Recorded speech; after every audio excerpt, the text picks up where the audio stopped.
get done. Hello class, my name is Alex Seaman. Today we're going to go over flashover awareness. These are some recent deaths from firefighters due to flashover. The two gentlemen on the top died in training fires from severe burns secondary to flashover. Oscar, he passed away during a residential fire with severe burns secondary to flashover as well. Right here we have two crews that died in structure fires.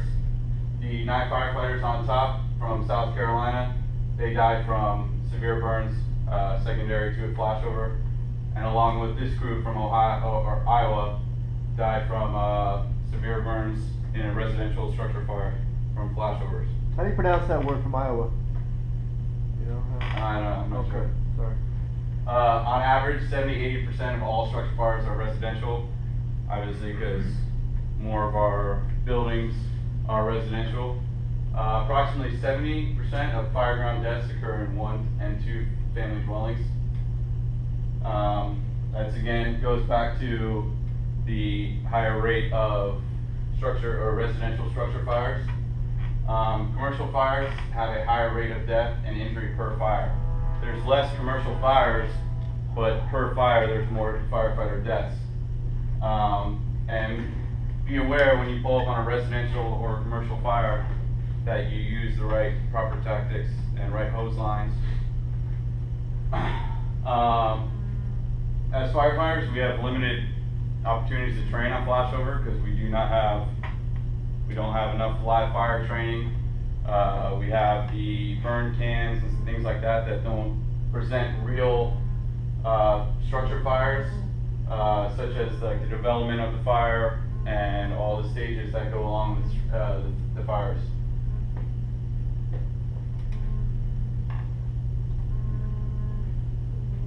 Flashover, there was an old school thought. Flashover is caused by products of combustion collecting at the ceiling, mixing with air until they are within the flammable range, followed by rapid ignition. The term of flashover, stated by IFSTA, Essentials of Firefighting, the temperature in a compartment that results in the simultaneous ignition of all the combustible contents in the space. These are chiefs from numerous areas that kind of state what flashover is. These are kind of dumbed down versions of what flashover is. According to Chief Dunn, the sudden full room involvement in flame. Flashover is caused by thermal radiation and feedback. You all know flashover is a heat-driven phenomenon. You have the thermal balance, which every layer inside the burning structure has a different thermal temperature. That's also good to know while doing your fire attack, your initial fire attack inside the room. And you have your neutral zone. That's kind of where we work. And if that gets compromised by extreme heat and smoke, that's another way we could tell on the signs of flashover. So for stages of fire development, do you guys know what's in the fire tetrahedron? What you need to make to get fire? Okay, it's what was that? Okay, oxygen. Ignition source. Yeah, well, the tetrahedron, oxygen, fuel, and heat. So once you start your fire, you have these 5 development stages. You have ignition, growth, flashover.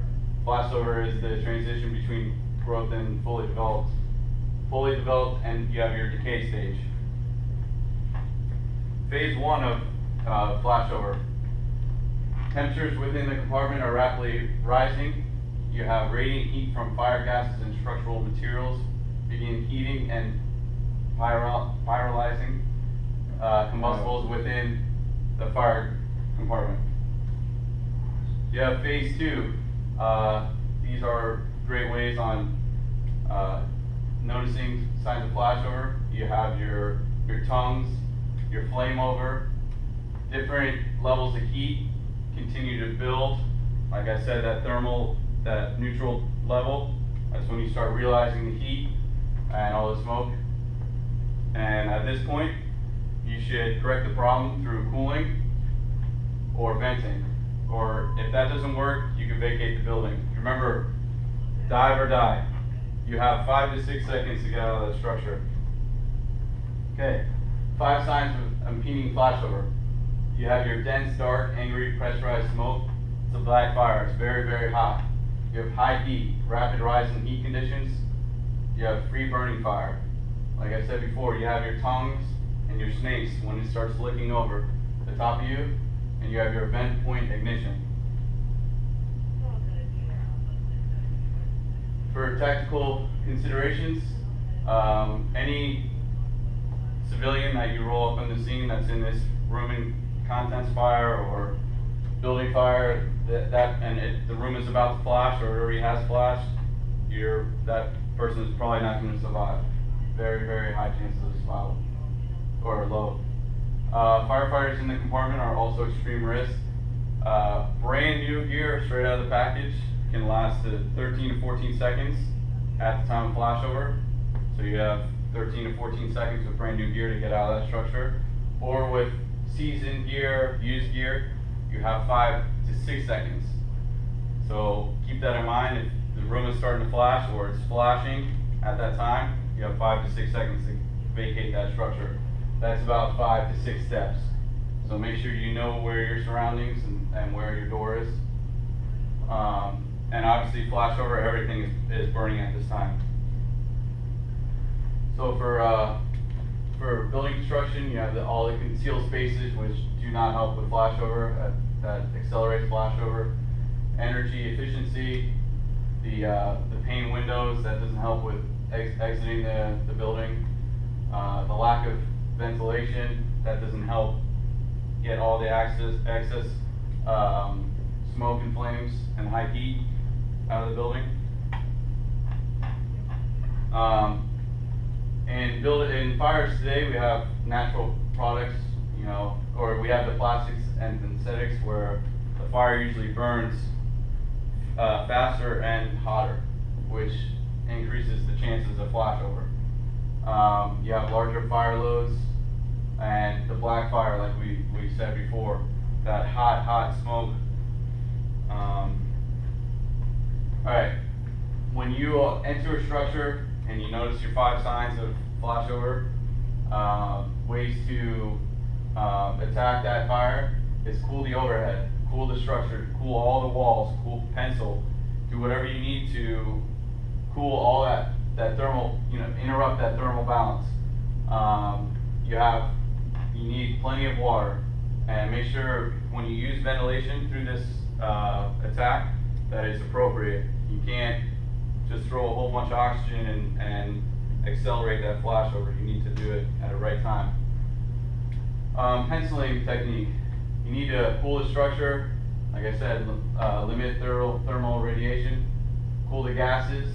Droplets raining down. If you cool the overhead and you can't see how hot it is up there, and you do a quick pencil and nothing falls down, that's probably a good time to exit or start to fall back, because if nothing's coming down, all that hot heat is just evaporating that water, and that means it's getting hot and it's soon to flash.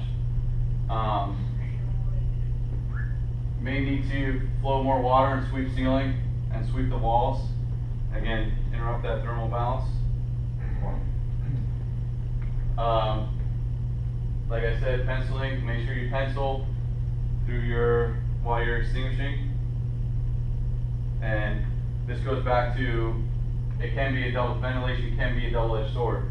Make sure you do it at a proper time and proper location. Okay, so brand new gear, like I said, 14 seconds right out of the package, and use seasonal gear, it's 5 to 6 seconds. So if it comes to it, you need to dive or die. Monitor heat. You need to expose your wrists, even if it's too hot. I'm sure you can feel it on your ears and your neck. Quick bursts of fog overhead. nothing comes down again, none of the droplets come down, then that's a good point where it's probably really, really hot and you need to vacate the building.